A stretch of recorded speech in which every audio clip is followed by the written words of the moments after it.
പഠിച്ചവർക്കായി ലേവ്യരുടെ ഗോത്രത്തിനകത്ത് മോശ വിളിച്ചു പറഞ്ഞു, യഹോവയുടെ പക്ഷത്തുള്ളവൻ എന്റെ അടുക്കൽ വരട്ടെ. അന്ന് രാത്രി പാളയത്തിനകത്തൊരു സംഹാരം നടന്നു, വിഗ്രഹാരാധനയും സത്യാരാധനയ്ക്കും വേണ്ടി. അന്ന് എത്ര പേർ പട്ടു വീണു? 3000 പേർ. അഹരോന്റെ വിഗ്രഹത്തെ ആരാധിക്കുന്ന കൂട്ടർ, സത്യസഭയിൽ വരാത്തവർ, താന്താന്റെ വാളുകൊണ്ട് 3000-ഓളം പേർ അവിടെ വീണു. പഴയ നിയമ ആരാധന, വിഗ്രഹാരാധന.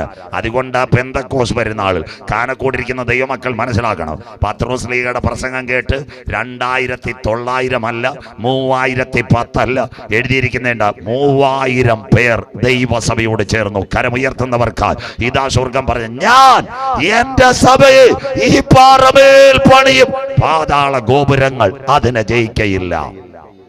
സ്തോത്രം. അങ്ങനെയെങ്കിൽ ഒന്നാമത്തെ ഭരണം വരുമ്പോൾ അവൻ റോബോട്ടിനെ ഉണ്ടാക്കും. റോബോട്ട് ഉലകത്തിൽ വരുമോ? പണ്ട് പ്രസംഗിച്ചാൽ പല ഉപദേശിമാരും പറയും, പാസ്റ്റർ എന്തോ പറയുന്നത്. അങ്ങനെയെങ്കിൽ യെരുശലേമിന്റെ ദൈവാലയവും ഇവൻ പണിഞ്ഞു കൊടുക്കും.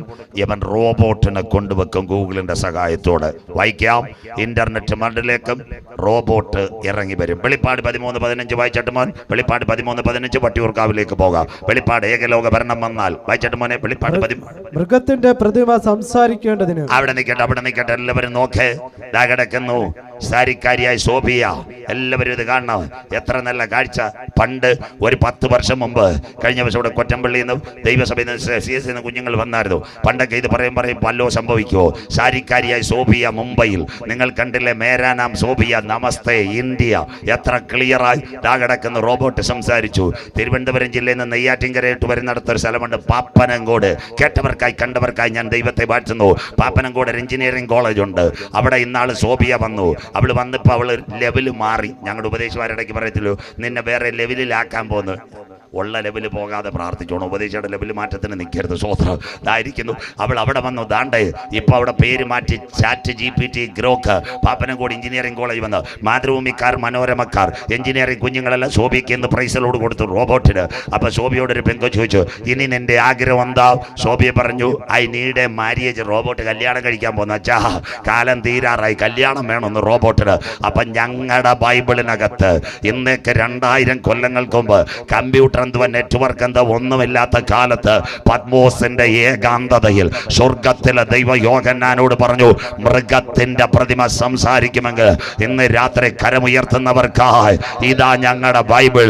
വായിക്കുന്നവൻ ഭാഗ്യവാ, വായിച്ച് കേൾപ്പിക്കുന്നവൻ ഭാഗ്യവാ, പ്രമാണിക്കുന്നവൻ ഭാഗ്യവാ. സമയമെടുത്തേ. മൃഗത്തിന്റെ പ്രതിമ സംസാരിക്കും റോബോട്ട്. ഇനി രാത്രി ഇന്റർനെറ്റ് മർഡറിലേക്ക്. അടുത്തത് നിങ്ങളുടെ സ്വന്തം സ്ഥലം തിരുവനന്തപുരം ജില്ല വട്ടിയൂർക്കാവ്. നെട്ടയത്തോട്ട് പോകുന്നിടത്ത് എഴുതി വെച്ചിട്ടുണ്ട് ISRO. അവിടുന്ന് ഒരു പെങ്കൊച്ചിനെ റെഡിയാക്കി വിട്ടു. അവളുടെ പേരാ ഇന്നത്തെ സുന്ദരിയായ വ്യോമമിത്ര. എവളാ ഇന്ന് ബാംഗ്ലൂർ ISROയും ശാസ്ത്രജ്ഞന്മാരോടൊപ്പം കാര്യം ചെയ്യുന്ന ഇന്ത്യക്കാരി സുന്ദരി റോബോട്ട് വ്യോമമിത്ര. എത്ര ക്ലിയറായി വട്ടിയൂർക്കാവിലെ സുന്ദരി ബാംഗ്ലൂർ ISRO സോമനാഥ് സാറോട് സംസാരിച്ച് കാര്യങ്ങൾ ചെയ്യുന്നത് കണ്ടോ? ഇസ്രോയുടെ ISRO, Indian space research organisation സുന്ദരി വട്ടിയൂർക്കാവുകാരി വ്യോമമിത്ര പെങ്കൊച്ച്. ഇതാ റോബോട്ട്. ശരിയാവും. അന്ത്യകാലമായില്ലേ? മൃഗത്തിന്റെ പ്രതിമ. ഇനി കുറെ ദിവസങ്ങൾ കഴിഞ്ഞാൽ ബാങ്കിലൊന്നും പോകേണ്ട കാര്യമില്ല. 4 ബാറ്ററിയും കൊടുത്താൽ റോബോട്ട് ബാങ്ക് പാസ്ബുക്കും പതിപ്പിച്ചു തരും. സന്തോഷമില്ലല്ലോ? സ്വോത്രം. ജപ്പാനിൽ വാർത്ത വായിക്കുന്നത് റോബോട്ടായി കഴിഞ്ഞു. സ്വോത്രം. കേരളത്തിലെ TV-യിൽ വാർത്ത വായിക്കുന്ന പലരോട് ഞാൻ പറഞ്ഞു, വേറെ തൊഴിലുറപ്പിന്റെ പരിപാടി എങ്ങാണ് നോക്കിക്കോണം. TV-ക്കാർക്ക് ഇവരെ കിട്ടിയാൽ തുണ്ട് പേപ്പർ കൊടുത്താൽ 4 ബാറ്ററിയും ചാർജ് ചെയ്ത് പേപ്പർ കൊടുത്താൽ ഞങ്ങൾ പ്രസംഗിക്കുന്ന പോലെ വാർത്തയും വായിച്ചു തരും. വീട്ടിൽ പോയിരിക്കാം. സ്വോത്ര. ബാങ്ക് മാനേജർമാരെ എല്ലാം ജോലി പോകാനാണ് പോകുന്നത്. അത് റോബോട്ടിന്റെ സംവിധാനം. ചില വിദേശ രാജ്യങ്ങൾ കഴിഞ്ഞ ദിവസം കുഞ്ഞുങ്ങൾ പറഞ്ഞു, പാസ്റ്റർ പ്രസംഗിക്കണം. ഇപ്പൊ ഈ വൻകിട കാർ ഷോറൂമിന്റെ സെക്യൂരിറ്റി റോബോട്ടാ. ഒരു വണ്ടി വരുമ്പോൾ റോബോട്ട് ഹല്ലേലൂയ ഹോസന്ന ഒറ്റ ഞെക്ക് സ്റ്റേജ് തുറക്കും, വണ്ടി അകത്ത് കയറിപ്പോ. സ്വോത്ര. സെക്യൂരിറ്റിയുടെ പണി റോബോട്ട് എടുത്ത്. സ്വോത്ര. അമ്മമാർക്ക് സന്തോഷ വാർത്ത. ജപ്പാനിൽ നിന്ന് പുതിയ കഥ വരുന്നുണ്ട്. പിള്ളയെ നോക്കാൻ റോബോട്ട്. സ്വോത്ര. അമ്മ 10 മണിക്ക് എവിടെങ്കിലും പോയി കഴിഞ്ഞാൽ റോബോട്ടിന്റെ കയ്യിൽ 4 ബിസ്ക്കറ്റും 2 കുപ്പി പാലും ചൂയിങ്ങോ കൊടുത്താൽ ഇവിടുത്തെ അമ്മച്ചിമാർ നോക്കുന്ന വേലക്കാർ ബിസ്ക്കറ്റ് അടിക്കുന്നവരെ അടിക്കത്തില്ല. റോബോട്ടിന് തിന്നാൻ കഴിയത്തില്ല. ടൈമർ വെച്ച് കുഞ്ഞിന് പാലും കൊടുക്കും, ബിസ്ക്കറ്റും കൊടുക്കും. നല്ല റോബോട്ട് ജപ്പാനിൽ ഇറങ്ങുന്നു. പിള്ളയെ നോക്കാൻ റോബോട്ട്. അങ്ങനെ ഒരു കാലമായി. മൃഗത്തിന്റെ പ്രതിമ സംസാരിക്കും. മേരാ നാം സോഫിയ, നമസ്തേ ഇന്ത്യ. അടുത്തത് ഇന്റർനെറ്റ് മർഡർ. വായിക്കാൻ മോനെ. മൃഗത്തിന്റെ പ്രതിമയെ വായിച്ചട്ടെ. മൃഗത്തിന്റെ പ്രതിമയെ നമസ്കരിക്കാത്ത കമ്പ്യൂട്ടറിന്റെ ഇഷ്ടം മൃഗത്തിന്റെ പ്രതിമയെ നമസ്കരിക്കാത്തവരെ ഒക്കെയും കൊല്ലിക്കേണ്ടതിന് മൃഗത്തിന്റെ പ്രതിമയ്ക്ക് ആത്മാവിനെ കൊടുപ്പാൻ അതിന് ബലം ലഭിച്ചു. അതിന്റെ സ്റ്റാർട്ടിങ് ആർട്ടിഫിഷ്യൽ ഇന്റലിജൻസ് ഇവിടെ വന്നു. മൃഗത്തിന്റെ പ്രതിമയ്ക്ക് ആത്മാവിനെ കൊടുപ്പാൻ അവൻ അധികാരം ലഭിച്ചു. അതാ കമ്പ്യൂട്ടറിന്റെ ലെവല് മാറി. ഇന്നെല്ലാം AI-യിലേക്ക്. അതാ ഇന്നത്തെ ചാറ്റ് GPT. നിങ്ങളുടെ വാട്സപ്പിനകത്ത് ഒരു വട്ടം വന്നു കഴിഞ്ഞു.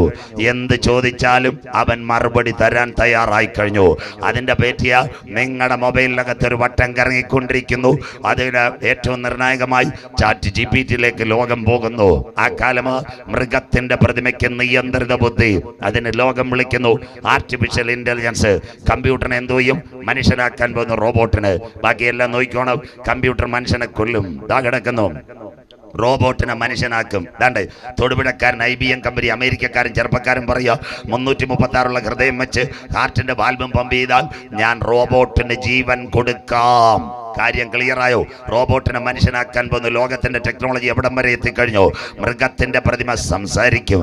മൃഗത്തിന്റെ പ്രതിമയെ നമസ്കരിക്കാത്തവനെ കൊല്ലിക്കേണ്ടതിന് മൃഗത്തിന്റെ പ്രതിമയ്ക്ക് ആത്മാവിനെ കൊടുപ്പാൻ അതിന് അധികാരം ലഭിച്ചു. അതിന്റെ പേരാ നിയന്ത്രിത ബുദ്ധി, ആർട്ടിഫിഷ്യൽ ഇന്റലിജൻസ്. ഇനിയുള്ള കാര്യങ്ങൾ നിങ്ങൾ ശ്രദ്ധയോടെ കേൾക്കണം. സയൻസിലേക്ക് AI. അതിനാസ്പദമായി സയൻസ് അവനെ വിളിക്കുന്ന പേരുണ്ട് ബ്ലൂ ബ്രെയിൻ. അവനൊരു നിയന്ത്രിത ബുദ്ധി ലഭിക്കും. അതിന് മുമ്പിട്ട് ഒരു സംഭവം നടന്നു. ഇവിടെ ഒരു സാത്താന്റെ കളി ഇവിടെ ഇറങ്ങി. അതിന്റെ പേരാ ബ്ലൂ വെയിൽ. കേട്ടവർ മാത്രം കരമുയർത്താം. കഴിഞ്ഞ കുറെ നാളായിട്ട് ആ കളി ഉണ്ടായിരുന്നു ബ്ലൂ വെയിൽ. ഇതിന്റെ തൊട്ടടുത്ത് ഇവിടുന്ന് പോകുമ്പോൾ നിങ്ങൾക്കൊരു സ്ഥലം പറഞ്ഞുതരാം. ഈ ആറുകടന്ന് അക്കരെ സ്ഥലം പോങ്ങുമൂട്, അതിനടുത്ത് മാറനല്ലൂർ എന്ന് പറയുന്ന ഒരു സ്ഥലമുണ്ട്. ഞാൻ അവിടെ സ്ഥിരം പ്രസംഗിക്കുന്നതായിരുന്നു. മൂലക്കോണവും മാറനല്ലൂരും പോങ്ങുമൂടും ആ സ്ഥലം മൊത്തം പുന്നാവൂർ ആ ഏരിയ മുഴുവൻ ഞാൻ കവർ ചെയ്ത ഒരാളാണ്. അവിടെ ഒരു സംഭവം നടന്നു. മാറനല്ലൂർ പോലീസ് സ്റ്റേഷൻ ഇപ്പോഴും ആ ഫ്രണ്ടിൽ ഒരു ബോർഡ് ഒട്ടിച്ചിട്ടുണ്ട്. 9 വയസ്സുള്ള ഒരു കുഞ്ഞ് കയറിനകത്ത് കെട്ടി തൂങ്ങി മരിച്ചു. 9ാം ക്ലാസ്സുകാരൻ 14 വയസ്സുകാരൻ. അമ്മച്ചിയുടെ മൊബൈലെടുത്ത് ആ ബ്ലൂ വെയിലിൽ കളിച്ചുകൊണ്ടിരുന്നത്. എന്തിനാ മരിച്ചത്? ഇതൊരു 50 ദിവസത്തെ കളിയാ. ദിവസവും നമ്മളോട് കളിക്കാൻ പറയും. തോൽച്ച് കഴിയുമ്പോൾ ഒരു മെസ്സേജ് അയക്കും, നിനക്കൊരു കമ്പ്യൂട്ടർ ഗെയിം ജയിക്കാൻ കഴിഞ്ഞില്ലെങ്കിൽ നീ എന്തിനാ ജീവിക്കുന്ന? കെട്ടി തൂങ്ങി മരിക്കാൻ. അങ്ങനെ ആ പിള്ളേർ ചെന്ന് വെള്ളത്തിൽ ചാടും, കയറെടുത്ത് തൂങ്ങും. ഇതെല്ലാം ബ്ലൂ വെയിൽ. മാറനല്ലൂർ. അവന് ഭാര്യയും കുഞ്ഞുങ്ങളും ഇല്ല. 9ാം ക്ലാസ്സുകാരന് കണ്ടല സർവീസ് ബാങ്കും പൊട്ടിയില്ല.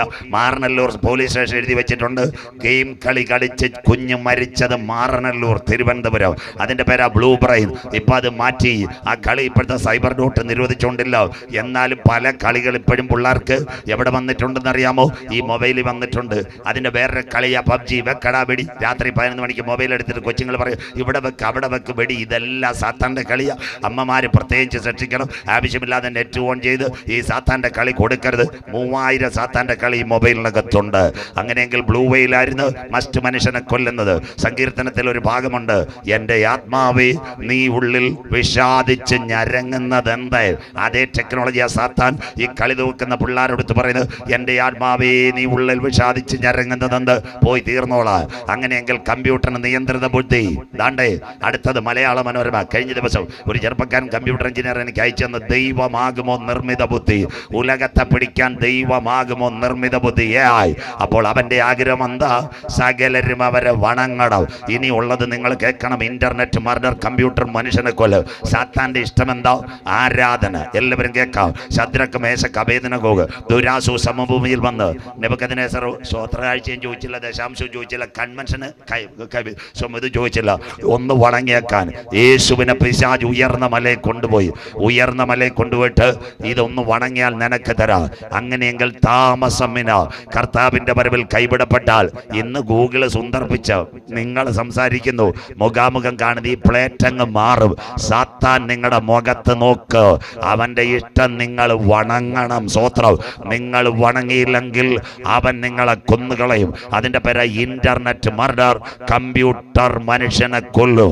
ഇനിയുള്ള കാര്യങ്ങൾ നിങ്ങൾ മനസ്സിലാക്കണം. അതിനാസ്പദമായി സയൻസിലേക്ക് ഞാൻ പൊക്കോളാം. ബാറ്ററി പൊട്ടിത്തെറിച്ച് സാംസങ് 7 ഗാലക്സി നിർത്തി. ഇതാ കിടക്കുന്നു. പല സ്ഥലത്തിലും കമ്പ്യൂട്ടർ പൊട്ടിക്ക് തെറിക്കും. ഇന്ന് രാത്രി കേട്ടോണം എന്താ ഇതിന്റെ പ്രശ്നമെന്നറിയോ? എല്ലാവരും മനസ്സിലാക്കണം. ഇന്ന് രാത്രി നമ്മുടെ പ്ലാവൂരിലുള്ള ഒരു പെൺകുട്ടി, അവൾ നല്ല കുഞ്ഞ 27 വയസ്സുണ്ട്. അവർക്ക് ചെന്നൈയിലുള്ള ഒരു ചെറുപ്പക്കാരനുമായിട്ട് അടുപ്പം, കുറ്റമൊന്നും പറയുന്നില്ല. രാത്രി രണ്ടുപേരും മുറിക്കകത്ത് കയറി 14 ലാപ്ടോപ്പിനെ പിടിക്കും, സൈഡിലിരിക്കുന്ന മോഡൽ സ്റ്റാർട്ടാക്കും. ഇവർ തങ്ങളെ അങ്ങോട്ടും ഇങ്ങോട്ടും ചാറ്റ് ചെയ്യും, ചീറ്റ് ചെയ്യും. ചിലപ്പം ചെറുപ്പക്കാരനൊരു കാര്യം പറയും, ചില കാര്യം അവളോട് പറയും. അവളോട് പറയുമ്പോൾ അവൾ പറയും നടക്കത്തില്ല. അപ്പോൾ അവള് സിസ്റ്റം കട്ട് ചെയ്ത് പാൻ നോക്ക്. അവൾ അങ്ങനെ ചാറ്റ് ചെയ്തുകൊണ്ടിരിക്കുമ്പോൾ ചെറുപ്പക്കാരൻ ഒരു കാര്യം ചെയ്യും. എന്താ ചെയ്യുന്നത്? അവരുടെ ആ സിസ്റ്റത്തിലേക്ക്, ആ ലാപ്ടോപ്പല്ലേ മൊബൈലിലേക്ക് ഒരു മെസ്സേജ് അയക്കും. അതിൻ്റെ പേരാ വൈറസ് മെസ്സേജ്, അല്ലെങ്കിൽ എക്സ്പ്ലോസീവ് മെസ്സേജ്, മൊബൈലിന് താങ്ങാൻ പറ്റാത്ത മെസ്സേജ്. അത് വന്നാൽ ഇന്ന് രാത്രി എല്ലാവരും കേൾക്കണം. ഇവിടെ ഈ ചെറുപ്പക്കാർ സൗണ്ട് സിസ്റ്റം ഒരുക്കിയിട്ടുണ്ട്. അവർ മുമ്പിൽ ഒരു മോണിറ്റർ വെച്ചിട്ടുണ്ട്. ഞാനും ഈ കുഞ്ഞുങ്ങളും ഒരുമിച്ച് പാടുമ്പോൾ പരിധി കടന്നു പോയാൽ അവരുടെ താഴെ ഇരിക്കുന്ന ആംപ്ലിഫയറിനകത്ത് റെസിസ്റ്റൻസ് പുകയും താങ്ങാൻ പറ്റത്തില്ല. അതുകൊണ്ട് ഒരു സയൻസ് കൂടെ പറഞ്ഞുതരാം. നിങ്ങളുടെ മൊബൈലിനകത്ത് മെസ്സേജ് കൂടി വരുമ്പോൾ അതിനകത്തൊരു മെസ്സേജ് പറയും, ഡെലീറ്റ് സം ഐറ്റംസ്. ഇത് മാറ്റിയെങ്കിലേ ബാക്കി കയറാൻ പറ്റൂ. അങ്ങനെയെങ്കിൽ എക്സ്പ്ലോസീവ് മെസ്സേജ് വന്നാൽ മൊബൈലിൽ താങ്ങാൻ പറ്റത്തില്ല. ഇനിയുള്ളത് സയൻസ്, എല്ലാവരും കേൾക്കണം. ഒരു ലാപ്ടോപ്പിന് 5 ഭാഗങ്ങളാണ്. 1 ലാപ്ടോപ്പിന്റെ മൈക്രോ പ്രോസസർ, 2 കീബോർഡ്, 3 അടിയിലെ ലിഥിയം ബാറ്ററി, മേലെ 4 സ്ക്രീൻ, 5 സൈഡിൽ ചെറിയ, ഇന്നത്തെ ഏറ്റവും ചെറിയ ബൾബ്. ഇത്രയുമാ ഒരു ലാപ്ടോപ്പിനുള്ളത്. പടപട ചെന്നൈയിലിരിക്കുന്നവൻ ഒരു മെസ്സേജ് കൊടുക്കും. ഈ മെസ്സേജ് കമ്പ്യൂട്ടറിനകത്തോട്ട് കയറിയാൽ ഈ മോഡം അഥവാ മൈക്രോ പ്രോസസർ ചൂടാവും. ചൂടായി കഴിഞ്ഞാൽ, ബോർഡ് ചൂടായാൽ ലിഥിയം ബാറ്ററിയുടെ അവിടെ നിന്ന് കത്തൽ തുടങ്ങും. ആ കത്തൽ എവിടത്തേക്ക് വരും? ഈ ലൈറ്റിനകത്തേക്ക് വരും. സ്ക്രീൻ ക്ലിയർ ആകത്തില്ല.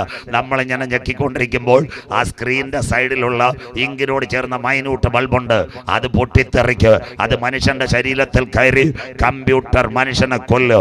ഒരു കാര്യം ഇന്ന് കേരളക്കാർ ശ്രദ്ധിക്കണം. തൃശ്ശൂർ തിരുവല്ലാമല ആദിത്യ എന്ന് പറഞ്ഞ 8 വയസ്സുള്ള ഒരു മോൾ, നിങ്ങൾ കണ്ടതാ പത്രത്തിനകത്ത്. അപ്പനും അമ്മയ്ക്കും ഒരു മോൾ, അവൾ മൊബൈൽ കളിച്ചു.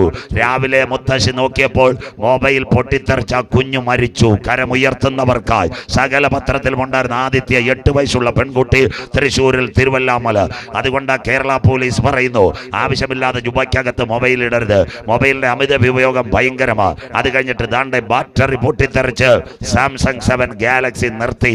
മൊബൈൽ പൊട്ടിത്തെറിക്കും. ദാ കിടക്കുന്നു ചെന്നൈ പട്ടണത്തിൽ ഒരു ചെറുപ്പക്കാരൻ കാർ ഓടിച്ചു പോയി. അവന്റെ കയ്യിലിരുന്ന മൊബൈൽ കത്തി, കാറും കത്തി. കോവളത്ത് മൊബൈൽ പൊട്ടിത്തെറിച്ചു, അടൂരിൽ മൊബൈൽ പൊട്ടിത്തെറിച്ചു.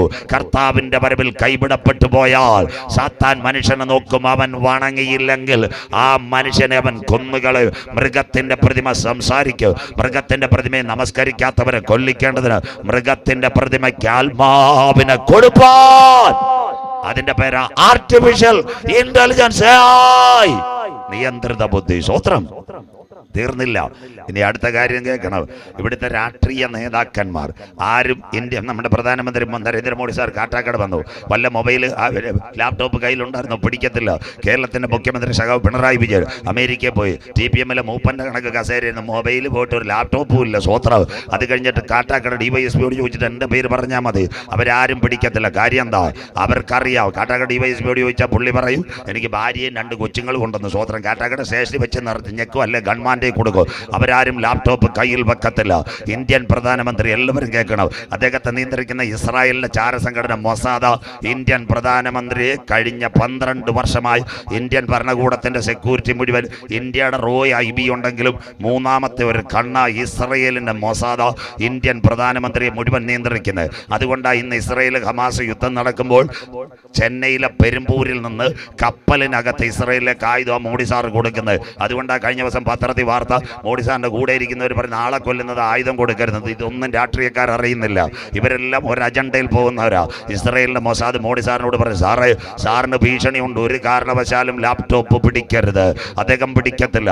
അത് കഴിഞ്ഞ് 2018 ബ്രിട്ടന്റെ രഹസ്യാന്വേഷണ സംഘടനയുടെ പേരാ യൂറോപോൾ, നമ്മുടെ ഇന്റർപോൾ എന്ന് പറയുന്ന പോലെ യൂറോപോൾ.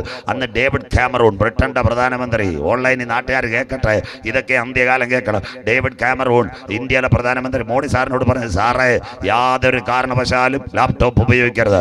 അതുകൊണ്ട് ഇന്ത്യൻ പ്രധാനമന്ത്രി ഭായിയോ ബഹനോ സബ് ലോഗ് മേരെ നാം വന്ദൻ കർത്താവ്, ഒരു ലാപ്ടോപ്പ് പോയിട്ട് ഒരു വയർ പോലും കയ്യിലില്ല. സ്വത്രം. ഒറ്റയിടത്തും പിടിക്കത്തില്ല.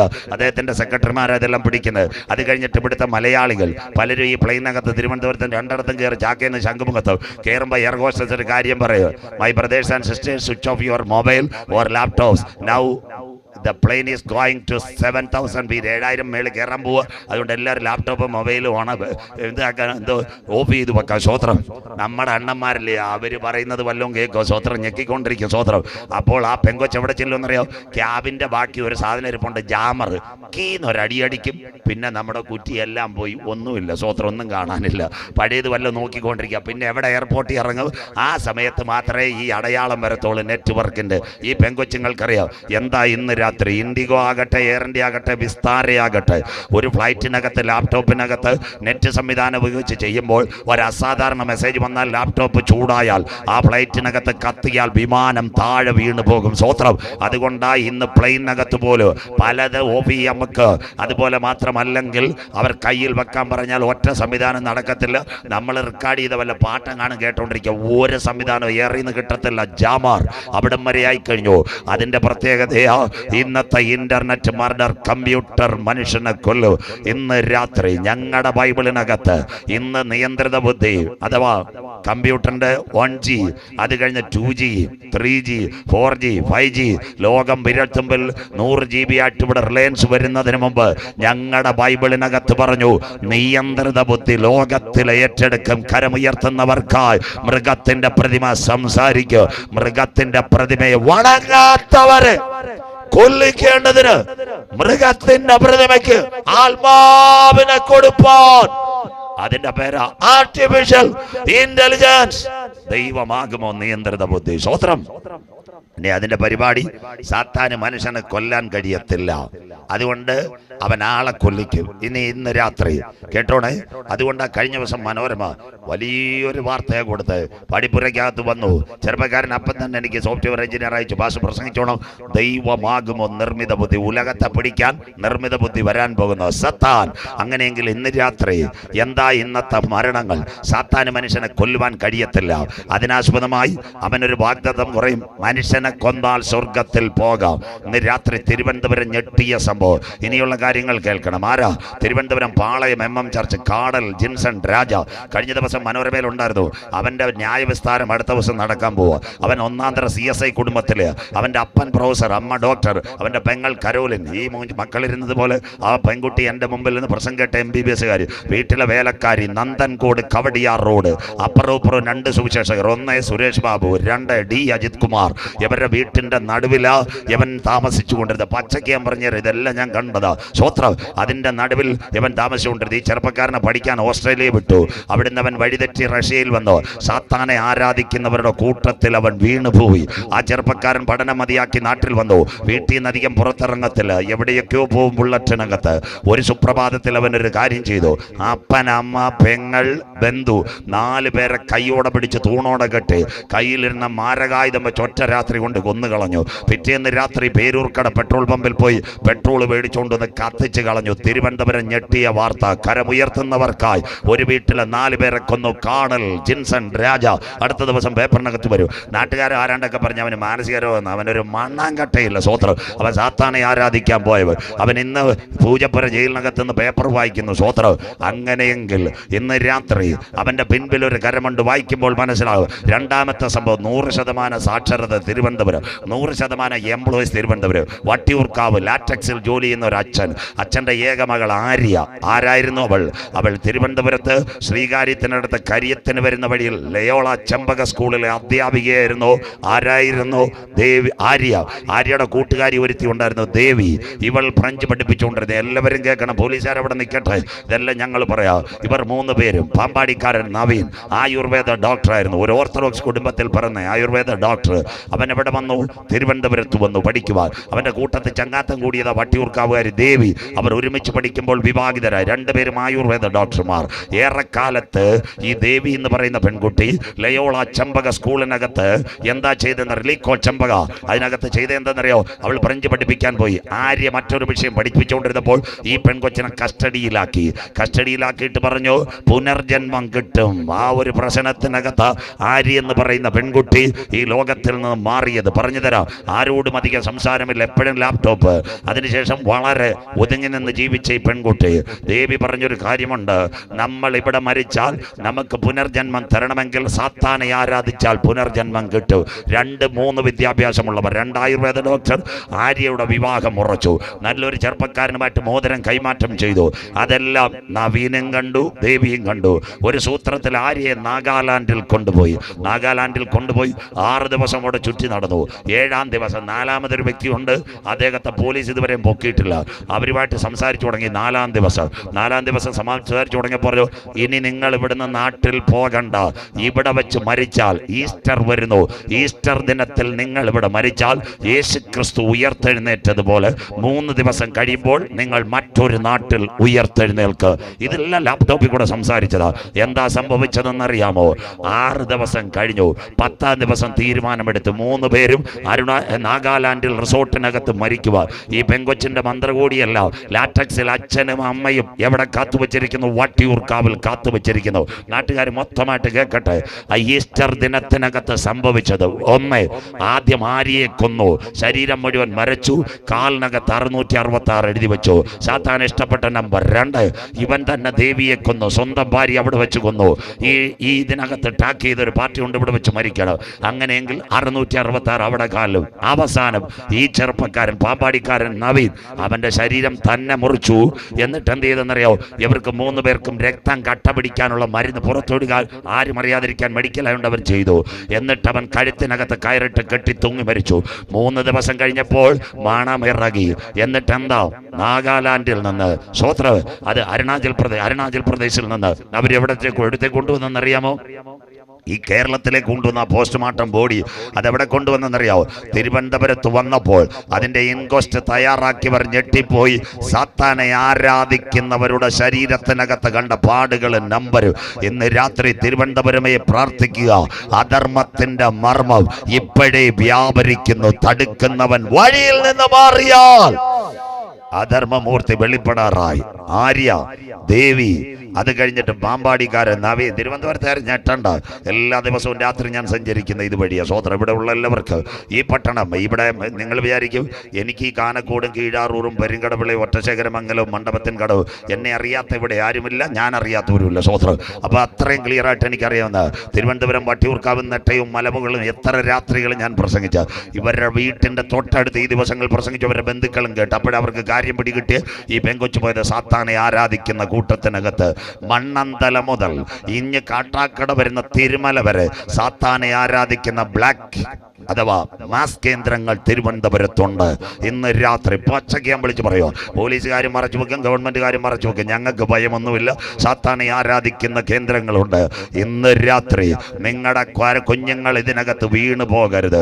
അതുകൊണ്ട് യേശു പറഞ്ഞു, യെരുശലേം പുത്രിമാരെ, നിങ്ങൾ എന്നെ ചൊല്ലി കരയേണ്ട, നിങ്ങളുടെ മക്കളെ ചൊല്ലി കരയുവേ. വിവാഹത്തിന്റെ നിശ്ചയം ചെയ്തു വെച്ച പെൺകുട്ടിയെ ട്രാപ്പിനകത്താക്കി ആര്യയെ കൊണ്ടുപോയി അരുണാചൽ പ്രദേശിലെ റിസോർട്ടിനകത്ത് പച്ചയ്ക്ക് വരച്ചു കൊന്നെങ്കിൽ ഇതിന്റെ ബാക്കി ഇവിടെ ആരംഭിക്കാൻ പോവുക. ഞങ്ങളുടെ നാഥന്റെ വരവ് ഈ തലമുറയിൽ നടക്കാൻ പോവുകയാണ്. അതുകൊണ്ട് പൗലോസ് റോമാലേഖനം എഴുതി ഇങ്ങനെ പറഞ്ഞു. എന്താ പറഞ്ഞെന്നറിയാം? നാം പ്രതീക്ഷിച്ച സമയത്തേക്കാൾ രക്ഷ ഇപ്പോൾ അടുക്ക വാതിൽക്കലായി പോയി. ഈ സാത്താന്റെ പിടിയിൽ നിങ്ങളുടെ കുഞ്ഞുങ്ങൾ വീഴാതിരിക്കണമെങ്കിൽ നിങ്ങളുടെ കുഞ്ഞുങ്ങളുടെ അകത്ത് മറ്റൊരു ശക്തി വരണം. ആ ശക്തിയുടെ പേര് പരിശുദ്ധാത്മാവിന്റെ ശക്തി, കരമുയർത്തുന്നവർക്കായി. അതുകൊണ്ടാണ് ഞങ്ങൾ പറയുന്നത്, ഞങ്ങളുടെ കുഞ്ഞുങ്ങൾ അഭിഷേകത്തിന്റെ കൃപ പ്രാപിക്കണം. ബൈബിളിനകത്തുണ്ടോ ഇങ്ങനെ മനുഷ്യനെ കൊല്ലുന്ന കാലം? എന്താ? കാടൽ, ജിൻസൺ, രാജ ഇവരെല്ലാം പോകാനുള്ള കാര്യം. വായിക്കാൻ മോനെ, മനുഷ്യനെ കൊന്നാൽ സ്വർഗത്തിൽ പോവോ? യോഹന്നാന്റെ സുവിശേഷം 16-ാം അധ്യായം 2-ാമത്തെ വാക്യം, യേശു പറഞ്ഞ വാക്യം, നിങ്ങളെ കൊല്ലുന്നവർ. വായിച്ചിട്ട് മോനെ, യോഹന്നാൻ 16:2 വായിക്കാം. അവർ നിങ്ങളെ പള്ളിഭ്രഷ്ടരാക്കും. ഇനി വരുന്നത് സാത്താന്റെ ഭരണം ഇവിടെ വരാൻ പോവുക. IS-ന്റെ തീവ്രവാദികൾ പള്ളിക്ക് ബോംബ് ഭീഷണി നടത്തുക.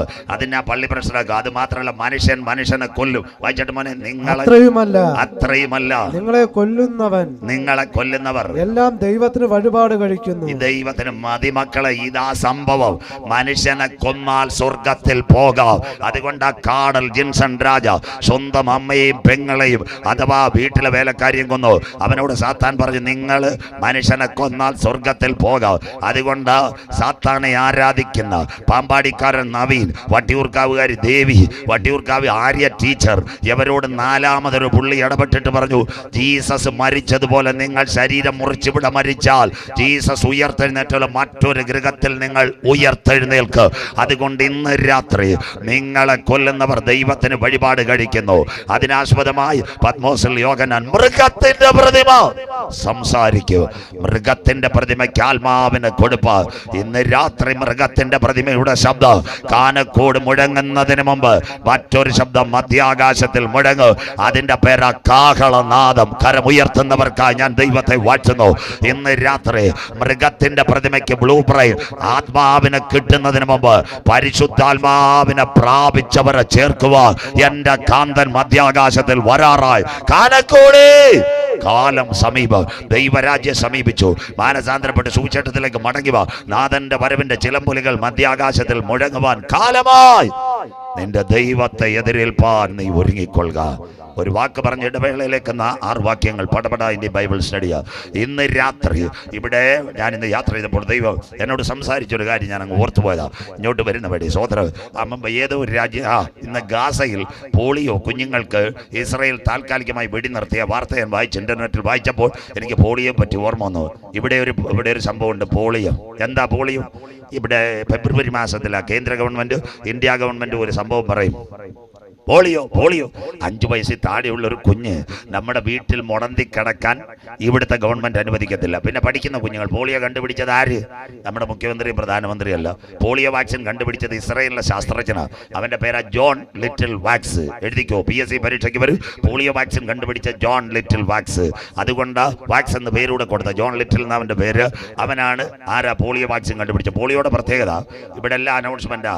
ആര്യങ്കോട് ഗ്രാമപഞ്ചായത്ത്, ഒറ്റശേഖരം, മംഗലം പഞ്ചായത്ത്, കാട്ടാക്കട ബ്ലോക്ക്, ഇത്രാന്തിയ കുഞ്ഞുങ്ങളെ കൊണ്ടുവരൂ, ഉച്ചയ്ക്ക് കൊണ്ടുവരൂ. 2 സിസ്റ്റർമാർ ഹല്ലേലൂയ പലയിടത്തും നോട്ടീസ് ഒട്ടിക്കും. പഞ്ചായത്തുകാരെ വേറെ പരസ്യം.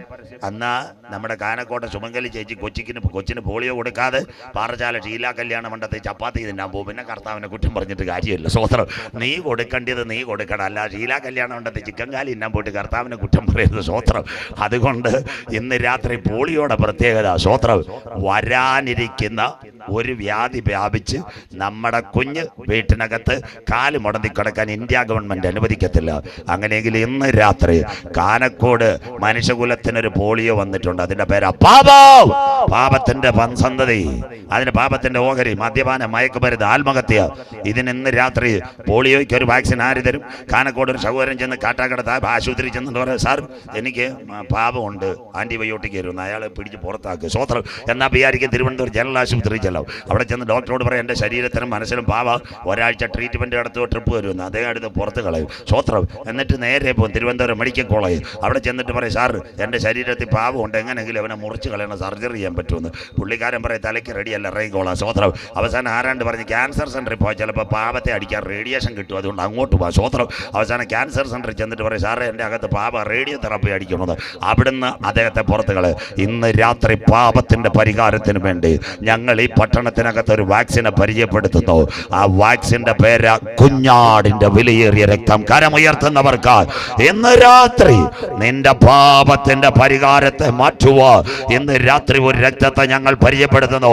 ആ വാക്സിൻ അത്ര കുഞ്ഞാടിന്റെ വിലയേറിയ രക്തം സകല പാപവും പോക്കി നമ്മെ ശുദ്ധീകരിക്കുന്നു. 2000 കൊല്ലങ്ങൾക്ക് മുമ്പ് കാൽവറിയുടെ കൊലക്കളത്തിൽ ഏലി ഏലി ലമ്മാ ശബത്താനി, എൻ്റെ ദൈവമേ നീ എന്നെ കൈവിട്ടതെന്ന്. ഭാഷാൻ കൂറ്റന്മാർ എന്നെ വളഞ്ഞു, നായ്ക്കൾ എനിക്ക് ചുറ്റും ബോലിയിട്ടു, എൻ്റെ അങ്കിക്കായി അവർ ചീട്ടിട്ടു, എനിക്ക് കുടിപ്പാൻ കയ്പ് കാടി തന്നു, കണ്ടിവെണ്ണയും തന്നു, എൻ്റെ മുഖരോമങ്ങളെല്ലാം അവർ പിച്ചു ചീന്തി, എൻ്റെ മുഖത്ത് കാർക്കിച്ചു തുപ്പി. പിതാവേ, കഴിയുമെങ്കിൽ ഈ പാനപാത്രമെങ്കിൽ നിന്ന് നീക്കിക്കൊള്ളണമേ. സകലതും നിവർത്തിയായി. ആ സമയം ഒരു സൈന്യാധിപൻ കുന്തമെടുത്ത് പടയാളിയുടെ കയ്യിലേക്ക് കൊടുത്തു. എൻ്റെ നാഥന്റെ ചങ്കിനകത്ത് കുത്തി 5 ലിറ്റർ രക്തവും വെള്ളവും അടിയെങ്കിൽ ആ രക്തത്താൽ കഴുകൽ പ്രാപിച്ച ദൈവമക്കളെ ചേർക്കുവാൻ യേശു മടങ്ങി വരാറായി. നാളെ കൂടെ മാത്രമേ കാനക്കൂടെ യോഗമുള്ളൂ. അടുത്ത ദിവസം യോഗമുണ്ടെന്ന് ഞങ്ങൾക്കറിയത്തില്ല. ഇന്ന് രാത്രി റോഡിനകത്തോ വീട്ടിനകത്തോ തെരുക്കോണിനകത്തോ കവലക്കകത്തോ ഇരിക്കുന്നത് പുണ്യ സ്ഥലങ്ങൾ തേടണ്ട, സ്വോത്രകാഴ്ചകൾ വാരി വാരി കൊടുക്കണ്ട, ഉരുളലുകൾ നടത്തണ്ട. ഇന്ന് രാത്രി നെഞ്ചത്ത് കൈവച്ചു പറയണം, എൻ്റെ പാപത്തിന്റെ പരിഹാരത്തിന് വേണ്ടി 2000 കൊല്ലങ്ങൾക്ക് മുമ്പ് കൽവാറി സിൽവയില് ആട്ടുംകുട്ടി അറക്കപ്പെട്ടെങ്കിൽ അവന്റെ ചങ്കില ചോരയാൽ എന്നെ ഒന്ന് കഴുകണമെന്ന് ആര് പ്രാർത്ഥിക്കും? നിന്റെ പേര് ജീവന്റെ പുസ്തകത്തിൽ ചേർക്ക്. ജീവപുസ്തകത്തിൽ പേരുള്ളവനെ ചേർക്കാൻ യേശു വരാറായി. ആത്മാവ് സഭകളോട് പറയുന്നത് ഇന്ന് രാത്രി ചെവിയുള്ളവൻ കേൾക്കട്ടെ. ഇന്ന് രാത്രി ഒരിക്കൽ കൂടി ഇതാ വാതിൽക്കൽ മുട്ടുന്നു. എൻ്റെ ശബ്ദം കേട്ട് ആരെങ്കിലും വാതിൽ തുറന്നാൽ ഞാൻ അവനോടും അവൻ എന്നോടും അത്താഴം കഴിക്കും. ഹൃദയത്തിൻ്റെ വാതിലുകൾ തുറന്ന് കാൽവറിയെ നോക്കി യാത്ര ചെയ്യുന്നെങ്കിൽ ഇന്ന് രാത്രി നിന്റെ പേര് ജീവന്റെ പുസ്തകത്തിൽ ചേർക്ക്. ആത്മാവ് സഭകളോട് പറയുന്ന ചെവിയുള്ളവൻ കേൾക്കട്ടെ. 1-ാം ഭാഗം ഇവിടെ അവസാനിക്കുന്നു. കമ്പ്യൂട്ടറിൻ്റെ അതേ പ്രശ്നം ഇൻ്റർനെറ്റ് താമസമില്ല. നിങ്ങളുടെ മൊബൈലിനകത്തും കമ്പ്യൂട്ടറിനകത്തുമെല്ലാം മൃഗത്തിൻ്റെ പ്രതിമ. ആരാ? ഗൂഗിളിനെ ഉണ്ടാക്കിയ ശാസ്ത്രജ്ഞൻ്റെ പേരാ ജെഫ്രി ഹിണ്ടൻ. അദ്ദേഹം ആ പരീക്ഷണശാലയിൽ നിന്ന് ഓടിപ്പോയി. ഇന്ന് രാത്രി നിങ്ങളുടെ മൊബൈൽ അടിക്കണം. Asianet Alakananda internet murder, 24 PP James internet murder. അത് കഴിഞ്ഞിട്ട് മീഡിയ വൺ നിഷാദ് റാവുത്തർ, അവരെല്ലാം ഈ ഗൂഗിൾ ഉണ്ടാക്കിയ ചെറുപ്പക്കാരൻ്റെ പേരാ ജെഫ്രി ഹിണ്ടൻ. അവർ ഓടിപ്പോയി. 1950 കുഞ്ഞുങ്ങൾ ശ്രദ്ധയോടെ ഒരു നല്ല ശാസ്ത്രജ്ഞനുണ്ടായിരുന്നു. ആദ്യത്തെ ലോകത്തിലെ കമ്പ്യൂട്ടർ ശാസ്ത്രജ്ഞന്റെ പേരാ അലൻ ടോറി. ഞാൻ പഠിച്ചത് ഇപ്പോഴാണ് ഓർമ്മ. അലൻ ടോറി ആദ്യത്തെ കമ്പ്യൂട്ടറിന്റെ 46 ആദ്യത്തെ കമ്പ്യൂട്ടർ ഫിലാഡൽഫി. ഇന്നലെ ഞാൻ പറഞ്ഞു 45 ലാസ്റ്റ് 46 തുടക്കം. അന്ന് അലൻ ടോറി 50 കമ്പ്യൂട്ടറിനെ പറ്റി പഠിഞ്ഞു. പുള്ളി പറഞ്ഞൊരു കാര്യമുണ്ട്, മനുഷ്യകുലത്തെ ഈ കമ്പ്യൂട്ടർ റോബോട്ട് വഴി തീർക്ക്. അവരും പറഞ്ഞു അങ്ങനെയെങ്കിൽ താമസം വിന നിങ്ങളുടെ ഇന്നത്തെ സ്ക്രീനിനകത്ത് നിങ്ങളുടെ ടെലിവിഷൻ ഓണാക്കിയാൽ, ഗൂഗിൾ ഓണാക്കിയാൽ, നിങ്ങളുടെ മൊബൈലുകൾ ഓണാക്കിയാൽ ചില പരസ്യം വന്നു കഴിഞ്ഞ സൈറ്റ് വരുന്നത് പോലെ സാത്താന്റെ മുഖം വെളിപ്പെടാൻ കാലമായി. അവന്റെ മുഖം നമ്മുടെ ലാപ്ടോപ്പിനകത്ത് വരുന്നതിന് തേജസ്സിൽ നാഥന്റെ മുഖം നാം ദർശിക്കും. പത്മോസിൽ യോഹന്നാൻ കണ്ടതുപോലെ ദൈവമാകുമോ നിർമ്മിത ബുദ്ധി. ഈ AI ഇനി വരാൻ പോകുന്നത് 9G. മോഡി സാർ പറയുന്ന ഇന്റർനെറ്റ് വിപ്ലവ ഇന്നുകൊണ്ട് ഞാൻ തീർക്കുന്നുണ്ട്. 9G പ്രസംഗിക്കാൻ സമയത്ത് മറ്റെവിടെയെങ്കിലും പ്രസംഗിക്കാം. 9G കൂടെ വന്നു കഴിഞ്ഞാൽ ഒരുവന്റെ കയ്യിൽ ഭരണം ഇവിടെ എത്താറായി. എന്നാൽ അവന്റെ ഭരണം നിർമ്മിത ബുദ്ധിയുടെ സഹായത്തോടെ ഇവിടെ എത്തുന്നതിന് മുമ്പ് കരങ്ങൾ ഉയർത്തിപ്പറ, ഞങ്ങളുടെ പൗരത്വം സ്വർഗത്തിലാകുന്നു. കരമുയർത്തുന്നവർക്കായി അവിടെ നിന്ന് നമ്മുടെ വാഴ്ത്തപ്പെട്ട കർത്താവായ യേശു ക്രിസ്തു രാജാതി രാജാവായി മടങ്ങി വരുന്നു. കാലക്കോടെ നിന്റെ ദൈവത്തെ എതിരേൽപ്പാൻ ഒരുങ്ങിക്കൊള്ളുക.